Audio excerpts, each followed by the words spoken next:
விஸ்வா உன்னை விரும்பினான்னு உனக்கு கண்டிப்பா முன்னாடியே தெரியும்ல. உனக்கு எப்ப தேவையோ அப்ப அவனை நல்லா யூஸ் பண்ணிக்கிட்ட. இப்போ நீ பெரிய வீட்டு பொண்ணு அப்படின்னு தெரிஞ்சதும் அவனை தூக்கி எறிஞ்சிட்டல. என் பிசினஸ்ல 100 கோடி லாஸ் ஆனா கூட நான் ஒரு நிமிஷம் கூட கவலைப்பட மாட்டேன். ஆனா என் புள்ள மனசு வேதனைப்பட்டா நான் துடிச்சு போயிடுவேன். என் விஸ்வா மட்டும் கிடைக்கல, என்ன கதி ஆக்குற உன்னன்னு பாரு.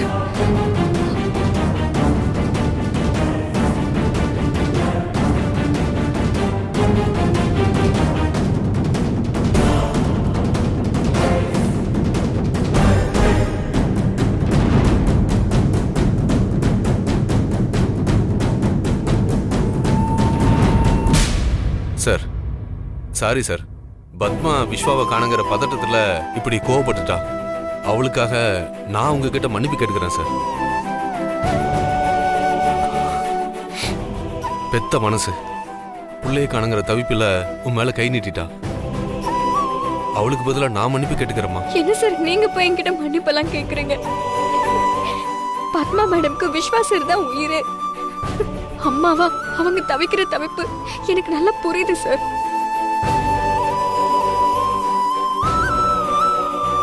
அதுவும் இல்லாம பத்மா மேடம் எனக்கு அம்மா மாதிரி.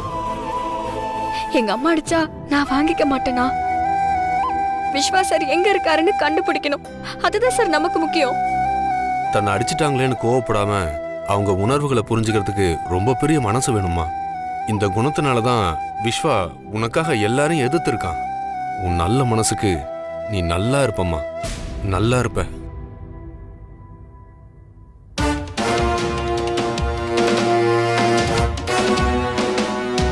அனன்யா, பத்மா மேடம் கிட்ட கண்டதையும் சொல்லி இங்க கூட்டிட்டு வந்திருக்கல. உன் புத்தி ஏமா இப்படி போகுது? அப்பா, என்கிட்ட எதுக்கு கோவப்பட்டுட்டு இருக்கீங்க? நான் விஸ்வாவை காணோம், அதான் அவங்க வீட்டுக்கு போய் பார்க்கலான்னு போனேன். அப்போ பத்மா ஆண்டி தான் விஸ்வா எங்கன்னு கேட்டாங்கப்பா. நான் நேத்து நைட்டு அவளை பார்க்க வந்துட்டு போனார்னு நான் ரொம்ப கேஷுவலா தான் சொன்னேன். அதன குற்றவாளியை விட்டுட்டு சாட்சி சொன்னவங்கள விசாரிக்கிற மாதிரி விஸ்வாவை ஏமாத்தினவளை விட்டுட்டு துக்க விசாரிக்க போன அனன்யாவை எதுக்கு நீங்க திட்டிட்டு இருக்கீங்க? ஏய், வாய மூடுறியா? கண்டபடி பேசாத. அன்பரசிக்கு கெட்ட பேர் உண்டாக்கணுங்கிற நோக்கத்துலதான் அனன்யா பத்மா மேடம் இங்க கூட்டிட்டு வந்திருக்கா. அப்பா, நான் ஒன்னும் அவங்கள இங்க வாங்கன்னு வலுக்கட்டாயமா கூட்டிட்டு வரல. நான் நடந்த உண்மையை சொன்னேன், அவ்வளவுதான். விஸ்வா இப்படி பண்ணதுக்கு அன்பரசி தான் காரணம்னு அவங்க முழுசா நம்புறாங்கப்பா. அவங்க அன்பரசிய சும்மா எல்லாம் விட மாட்டாங்க. அனன்யா, இப்ப நல்லதுக்கே காலம் இல்ல. நமக்கு எதுக்கு பொல்லாப்பு? நீ வா, நாம வேலையை பார்க்கலாம். வா.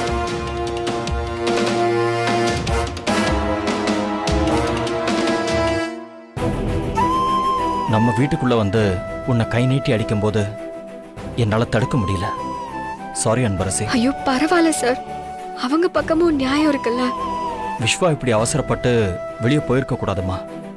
இன்னும் கொஞ்ச நாள் வெயிட் பண்ணியிருந்தா எல்லாம் அவன் மனசுப்படி நல்லபடியா நடந்திருக்கும். கண்டிப்பா விஸ்வாவுக்கு எதுவும் தப்பா ஆயிருக்காது. அவன் சீக்கிரமா வந்துருவான்னு தோணுது. நீ நடந்ததே நினைச்சு வருத்தப்படாதம்மா. கண்டிப்பா விஸ்வா வந்துருவான். சரிங்க சார். சார், நீங்க தப்பா நினைச்சுக்கலனா அந்த லெட்டரை பார்க்கலாமா? இந்தாம்மா.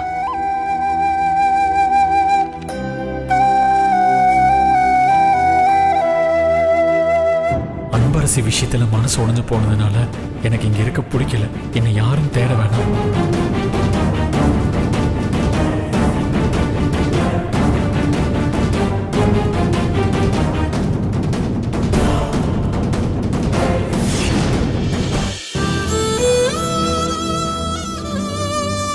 அன்பரசி அம்மா. ஆமா, நான் தான் அன்பரசியோட அம்மா. ஒரு நிமிஷம் இருங்க மேடம்.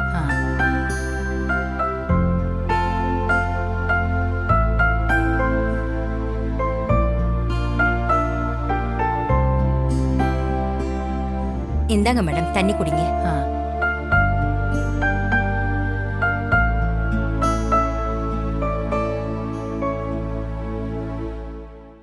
இவ்ளோ பக்கத்துல இருந்தோம் உங்களை நல்லா இருக்கீங்களான்னு கேட்க முடியாத பாவி ஆயிட்டேனே அத்தை.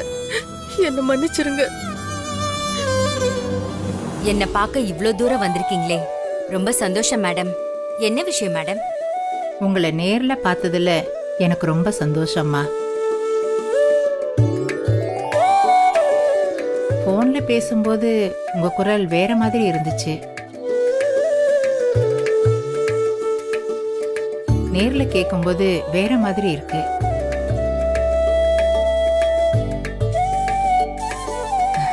நான் ஒருத்தி வந்த விஷயத்த பேசாம என்னென்னவோ பேசிட்டு இருக்கேன். நான் எதுக்கு வந்தேன்னா, உங்க பொண்ணு அன்பரசியை பத்தி ஒரு முக்கியமான விஷயம் பேசணும். பெத்தவங்கள கூட மதிக்காத பிள்ளைங்க இருக்கிற இந்த காலத்துல யாரையும் எடுத்தெறிஞ்சு பேசாத ஒரு நல்ல பொண்ணா அன்பரசி நீங்க வளர்த்திருக்கீங்க. எல்லாருக்கும் மரியாதை கொடுக்கணும், எதுக்கும் கோவப்படக்கூடாது. எவ்வளவு பெரிய பிரச்சனை வந்தாலும் நிதானமா முடிவெடுக்கணும்னு அன்பரசி கிட்ட இருக்கிற நல்ல குணத்தை அடுக்கிக்கிட்டே போகலாம்.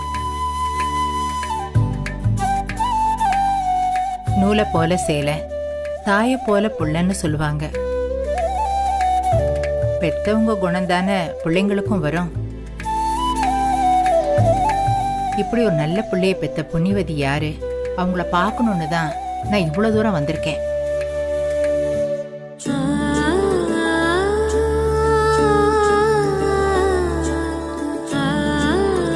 ஒரு பக்கம் பொம்பளை புள்ள பிறந்தா அதை பண்ணாத இதை பண்ணாதன்னு அடக்கி வச்சு கடைசி வரைக்கும் அடிமையாவே வாழுன்னு சொல்லி கொடுக்கறாங்க. இன்னொரு பக்கம் யாரையும் மதிக்காத, எதுக்கும் அடங்காத, தப்பெல்லாம் வரிஞ்சு கட்டிட்டு செய்யன்னு தப்பு தப்பா சொல்லி கொடுக்கறாங்க. ஆனா அன்பரசிக்கு எங்க எதிர்க்கணும், எங்க பொறுமையா போகணும்னு தெளிவா சொல்லி கொடுத்து வளர்த்திருக்கீங்க.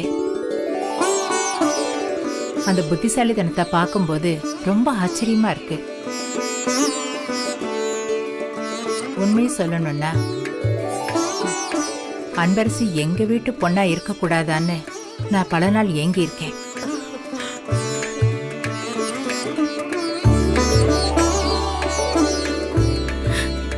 அவ உங்க வீட்டு பொண்ணுதான் அத்தை, உங்க ரத்தம்.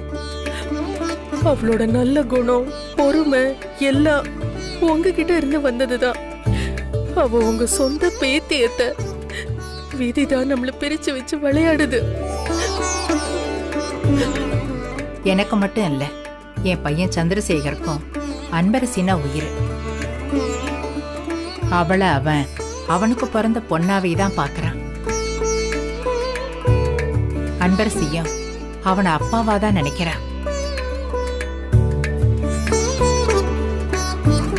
சொந்தம் தெரியலங்கிறதால பந்தம் விட்டு போயிடுமா அத்தை?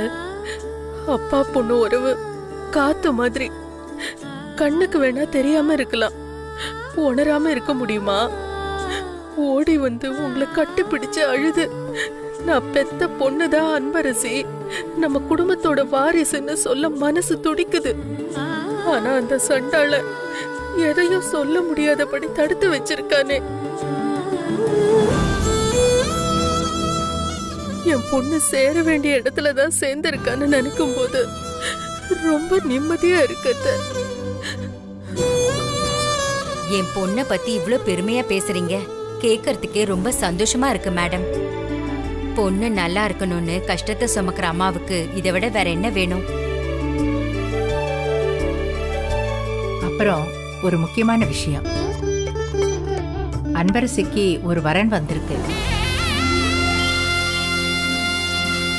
வசதியான குடும்பம், பையன் காலேஜில் லெக்சரரா வேலை பார்க்கறான். சின்ன வயசுல இருந்தே எனக்கு தெரியும், ரொம்ப நல்ல பையன். அன்பரசிக்கு கூட காலேஜில் நிறைய உதவிகள் செஞ்சிருக்கான். எல்லா வகையிலையும் அன்பரசிக்கு பொருத்தமா இருப்பான். பெரிய பிசினஸ் உமனோட கடைசி பையன். அன்பரசிக்கும் அந்த பையன் மேல நல்ல அபிப்பிராயம் இருக்கு. ஆனா நீங்க என்ன சொல்லுவீங்கன்னு நினைச்சிட்டு தான் வேண்டான்னு சொல்றா.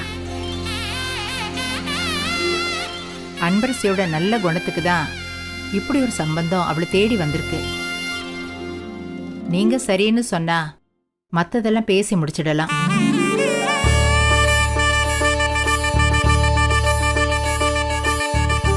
நான் இப்படி சொல்றேனேன்னு நீங்க தப்பா நினைக்க கூடாது. செலவு பத்தியெல்லாம் நீங்க கவலைப்பட வேண்டாம். எங்க வீட்டு பொண்ணா அவளுக்கு எல்லாத்தையும் செய்யறதுக்கு நாங்க தயாரா இருக்கோம். நீங்க சம்மதம்னு சொன்னா மட்டும் போதும்.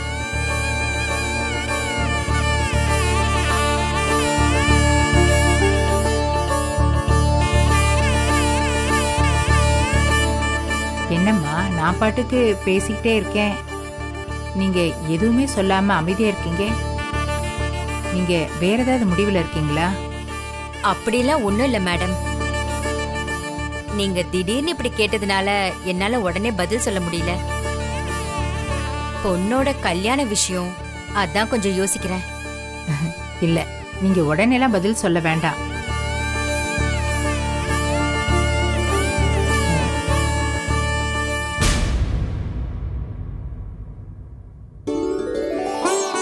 இந்தாங்க, இது என்னோட கார்டு. இதில் என்னோட நம்பர் இருக்கு. நல்லா யோசிச்சு நல்ல முடிவா சொல்லுங்க. நான் இங்க வந்தது அன்பரசிக்கு தெரியாது. நீங்க யோசிச்சு ஒரு நல்ல முடிவா எனக்கு ஃபோன் பண்ணி சொல்லுங்க. சரிங்க மேடம். உங்களை சந்திச்சதுல எனக்கு ரொம்ப சந்தோஷம். சரி, நான் வரேன். வாங்க மேடம், போயிட்டு வாங்க. வரேன்.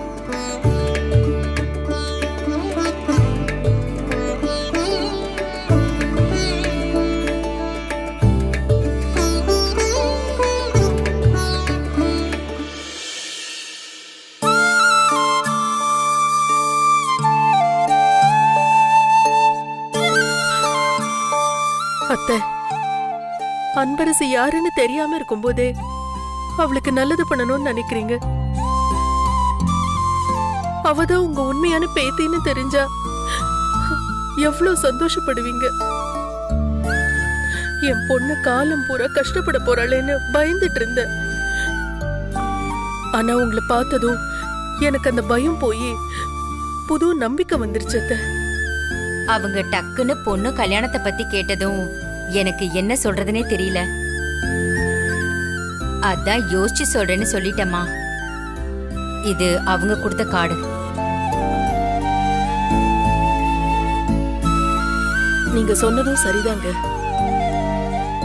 எனக்கு ரொம்ப பெரிய உதவி செஞ்சிருக்கீங்க. ரொம்ப நன்றிங்க. இருக்கட்டும்மா.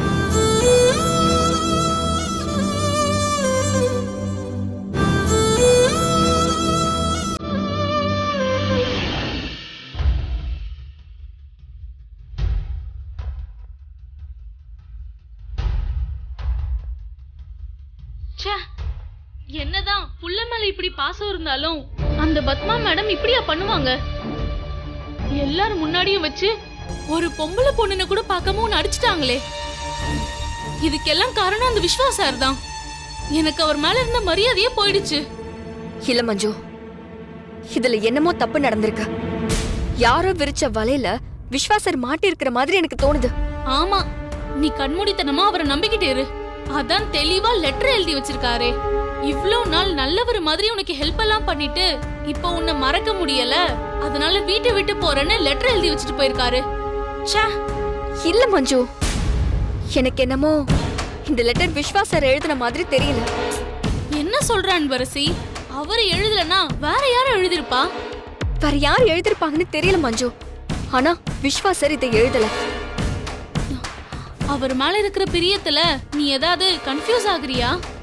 ஏன்னா இந்த லெட்டர் அவர் வீட்ல அவர் ரூம்ல இருந்து எடுத்திருக்காங்க.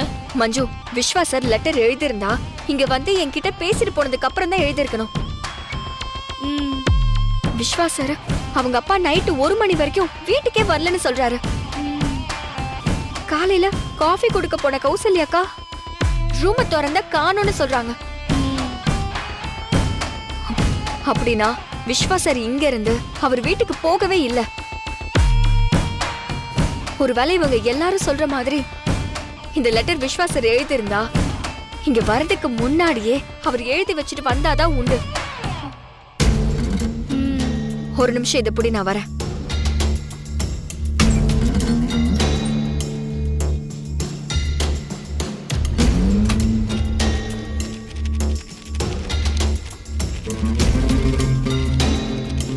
என்ன பண்ற? ஒரு நிமிஷம் இரு. இத புடி. இது நம்ம டோர்னமெண்ட்காக விஸ்வா சார் கைப்பட எனக்காக எழுதின லெட்டர்.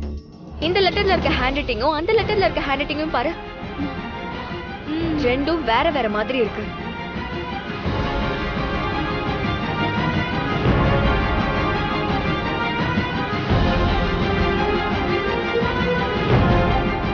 ஆமா அன்பு, டோர்னமெண்ட் லெட்டர்ல விஸ்வா சார் குண்டு குண்டா அழகா எழுதிருக்காரு. இதுல கோழிக்கு இருக்கிற மாதிரி எழுதிருக்கு. ஆமா, இந்த லெட்டரை விஸ்வா சார் எழுதலன்னா வேற யாரும் எழுதிருப்பா? யார் எழுதுனாங்கன்னு தெரியல மஞ்சு. ஆனா அவங்க தான் விஸ்வா சாரை ஏதோ பண்ணிருக்கணும்.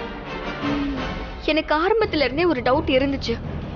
விஸ்வா சார் இப்படி ஒரு லெட்டர் எழுதி வச்சுட்டு ஓடி போற கோழை இல்லைன்னு. இதுக்கு பின்னாடி வேற யாரோ தான் இருக்காங்களோன்னு எனக்கு தோணுச்சு. என்ன அன்பு நீ? இத அந்த பத்மா மேடமுக்கு முன்னாடியே சொல்லியிருந்தா அவங்க உன்னை அடிச்சிருக்க மாட்டாங்கல்ல. இத சொல்லாம எதுக்கு எல்லாரும் முன்னாடியே அவமானப்பட்டு நின்ன? அவங்களுக்கு புரிய வைக்கிறதுல ஒண்ணும் இல்ல மஞ்சு. விஸ்வா சாரை கண்டுபிடிக்கணும். அதுவும் இல்லாம விஸ்வா சார் காணாம போனதுக்கு நான் தான் காரணம்னு நினைக்கிறவங்க கிட்ட போய் எப்படி நம்புவாங்க சொல்லு? அப்படின்னா விஸ்வா சார் கண்டிப்பா அவருக்கு எதுவும் ஆயிருக்காது. இப்படி ஒரு லெட்டர் எழுதி எல்லாரையும் நம்ப வைக்க முயற்சி பண்ணிருக்காங்க. என் முருகன் எனக்கு துணை இருக்கான். விஸ்வா சார் சீக்கிரமாவே கண்டுபிடிக்கிறோம்.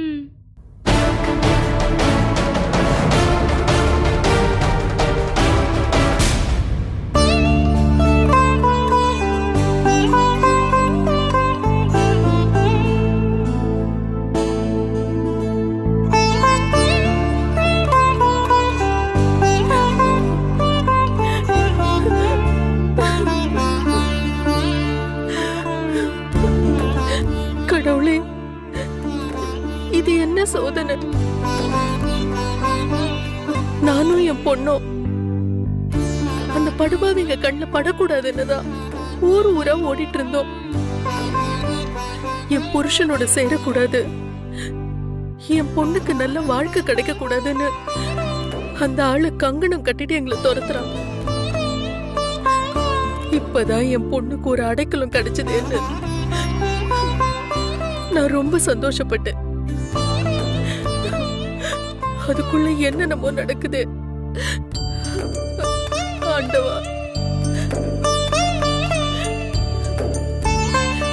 என் பொண்ணுதான் உங்க குடும்பத்தோட உண்மையான வாரிசுன்னு தெரியாமலேயே அவளை அத்தை ரொம்ப கொண்டாடுறாங்க. அவளுக்கு சம்பந்தம் பேசி ஏன் சம்மந்தத்துக்காக அவங்க இங்க வந்து நிக்கிறாங்க. இவ்ளோ பக்கத்துல பார்த்தோம் அத்தைன்னு வாயார கூப்பிட முடியாத பாவியா என்ன கொண்டு வந்து நிறுத்திட்டியே.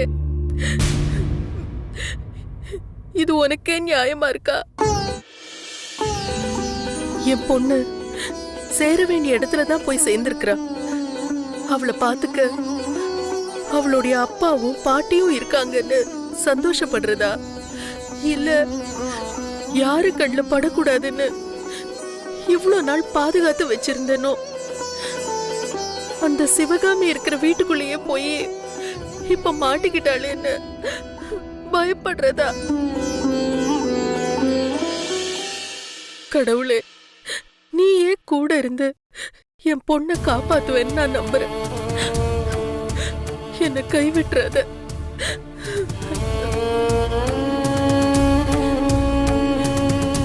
என் பொண்ண என் கண்ணுக்குள்ள வச்சு வளர்த்திருக்க. நான் வாழ்றதே அவளுக்காகத்தான். அவளுக்கு எந்த ஆபத்தும் வந்துடக்கூடாது.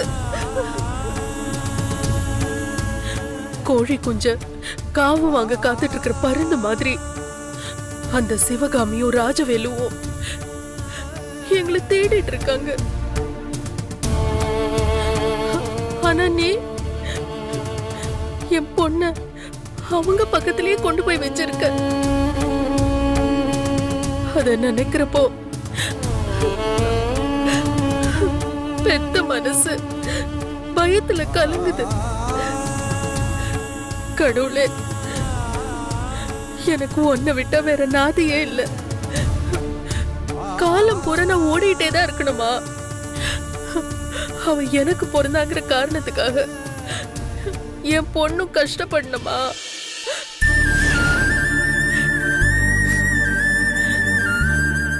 அப்பா பாசம்னா என்னன்னே தெரியாத என் பொண்ணுக்கு இப்ப அது கிடைச்சிருக்கு. அத்தையும் அவ மேல அளவு கடந்த பாசம் வச்சிருக்காங்க. இந்த உறவு அவளுக்கு நிரந்தரமா கிடைக்கணும்.